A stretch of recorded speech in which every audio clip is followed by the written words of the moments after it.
Welcome, everybody. It's Ron Chapman, the Concierge Group Executive Home Realty. I am here on Sunday, February 22nd, 2026, on this afternoon. And I'll tell you what, I'm pretty excited. It's a great day for America, for sports and athletes in the Olympics there in Italy. If you were able to get up this morning like I was and you were up early, you were watching Team USA men's, and it was a great show. If you didn't catch it, I encourage you to catch it on demand. But it was an amazing matchup. Not only that, but the women's team also winning gold, both men and women winning gold in the Olympics for hockey against Team Canada. So it was a great matchups overall, and proud of both teams. With that note in mind, a couple of things. And so we're here on Sunday. I wanted to talk about that I've seen recently for real estate. For those of you that don't know, I am a proud military veteran. I'm an Air Force veteran. I'm also a federal retiree as well. So one of the things I like to stay on top of to make sure that I have the best information for my fellow veterans and fellow families as they're transitioning or even moving, just relocating,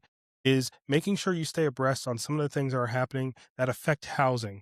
And this one specifically today happens to be the Valor Act, which is a bipartisan bill. We're going to talk about it, which was just introduced. So I want to make a claim. This is just introduced. It's not law yet. But one of the big hurdles is actually getting something on paper and getting it out there so that everybody can work on it together. And what it addresses is funding fees. So without further ado, I want to make this really quick here on a Sunday night because I know everybody's got stuff to do. But let's take a look at this bill and what it actually does. So I'm going to share my screen here. So first and foremost, you should be looking at the screen.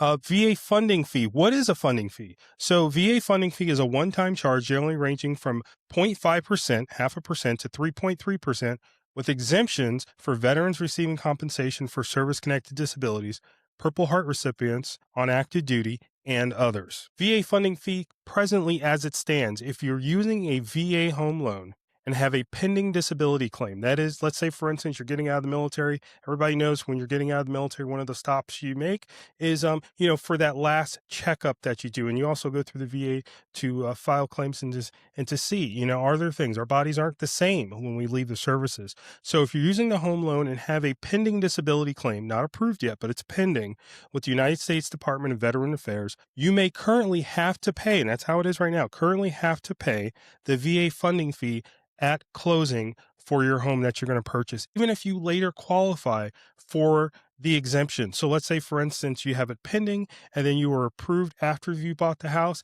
Even still, there's no retroactive there. There's no refunding of that fee.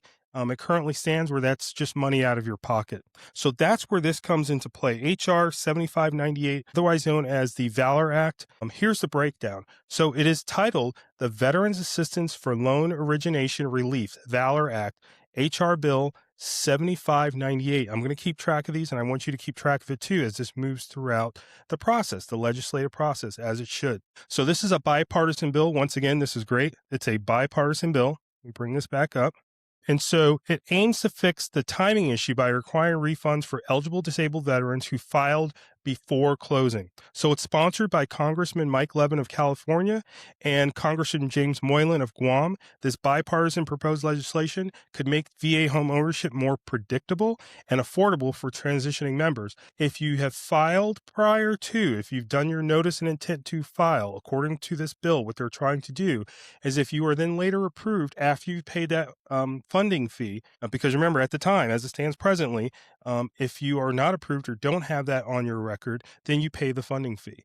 But let's say, for instance, moving forward with this bill, if you do happen to be approved and that is now on record, you could go ahead and apply for the reimbursement of those VA funding fees during your closing process. So once again, this is just one quick thing. We're going to keep an eye on this. Remember, this is not law. This is how all pieces of legislation get proposed. They have to get started. A lot of times that's the hurdle. It's just getting it started, getting it out there, and then having people chop on it. We'll look for rewrites and things of that nature. But this is really something important that I think is great for veterans as a whole, and we'll keep an eye on it. So once again, Ron Chapman here on a Sunday night. Have a great week. By the way, if you're on the northeastern seaboard here, as I am here in Maryland, you're ready for some snow. Hopefully this is the last barrage of snow, but Puxatawny Pete told us this was going to happen. Puxatawny Phil. All right, have a great one.